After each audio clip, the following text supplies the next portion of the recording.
Hello, I'm Blumin-Onion, and today I'll be working on this doodle page inspired by the creator Clara Morrison. She was the first introduction to this kind of blobby, doodleish page. She does base hers off of the hue and tone of the ink, but I kind of just made shapes and then fill them in as I feel. I've done this previously in my sketchbook. Those were the examples on screen.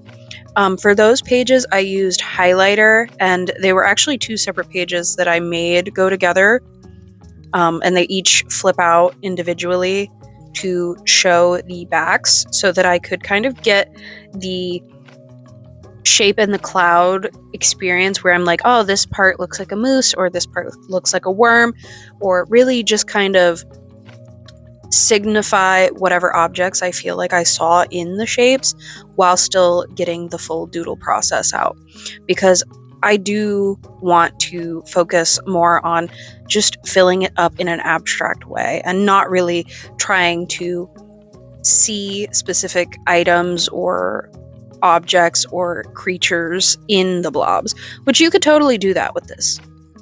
For me, though, it is primarily a hand exercise and a brain exercise. I'm sure for some people this would come a lot easier, but I spent a lot of the time that I worked on this just kind of thinking and pondering about how I could fill each shape and trying to think of what I could think of next. At some point, I do just kind of end up reverting back to kind of that childlike wonder you have where you just kind of want to scribble in the pages and kind of do those old school tornado drawings where you just kind of let your pen or pencil go wild. And while I was working on this piece, I had a breakthrough that I was reconnecting with that childlike wonder, because as a kid, I was really told not to do exploratory art like the tornadoes or to scribble or express myself in any of those types of ways. So getting to choose that and look for that as an adult is really a powerful tool and can link us artists back to what originally made us want to draw in the first place. But to have the autonomy and the ability to do it as an adult is very freeing. And I do struggle with the negative self-talk I've heard in the past when it comes to my art. And this kind of exercise is a really great way to try and challenge that. I found myself continually saying, oh, that's not perfect, or I don't really like how that looks, but you know what? That's okay. It doesn't need to be perfect. I don't need to like everything that I make. And even still, with the parts that I don't like sinking into the page and they get washed away, because I actually really like how this piece turned out. And I think that's why these are so fun for me, even if they do require a lot of thought and kind of positive self-talk along the way.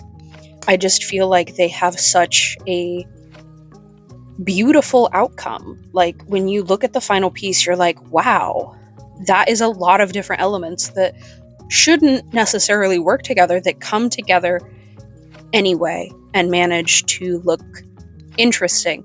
And this piece, I feel like it's one of those things where you could look at it for an extended period of time and then still come back to it and find something else that catches your interest or that looks a little different. And not that it's a heavily detailed piece, but just the way that the shapes play with each other and the way that the lines that are on top of the shapes play with each other. It just gives it all a very interesting composition. And I tried not to lock myself into doing specific things, and I really did use this whole spread as a sort of play.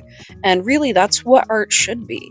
You should be playing with art. You should be having fun with art. You should be exploring things. You should be trying things out. And I think a lot of artists struggle to do that. And so I really do recommend anyone that has any interest in art whatsoever, anyone can do this. You can do it even if you don't have an interest in art and you just think it looks like it would be fun to do. And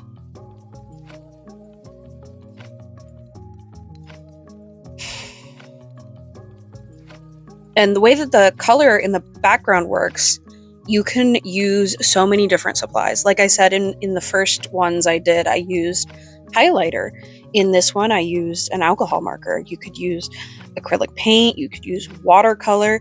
You could probably cut out shapes and then tape them onto the page, and that would get the same effect. I would just say keep in mind which color method you use could influence how difficult it is to actually go over with ink or with a pencil to solidify the pattern. Doing abstract work can help to kind of let your brain play a little. It's like recess for your brain, and it gives you all of these opportunities to try things that you might not think will work or things that you wouldn't normally do. And I did a lot of that with this one, and it was really a struggle to not just fall into a couple of patterns and do that throughout the whole sheet, which I think that if I had decided to do that going in, that could really be an interesting piece. But because I went in with the intentions of using this as a way to loosen up my hand and work my artistic muscles, I would have been letting myself down had I just fallen into what was easy and just doing the same pattern on each blob. And here I am finishing up the last of this spread.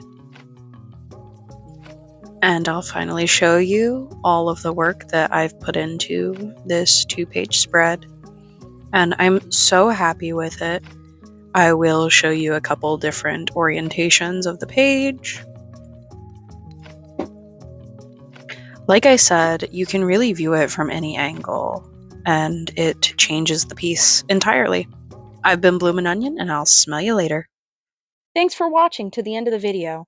If you haven't already, don't forget to like, subscribe, and hit that notification bell so you never miss an upload. If you want to watch more, check out the videos on screen. And if you can't get enough of me, I'm Blumin-Onion on all other platforms. If you'd like to see your art featured at the end of my video, please send it to me in an email and where you'd like to be credited.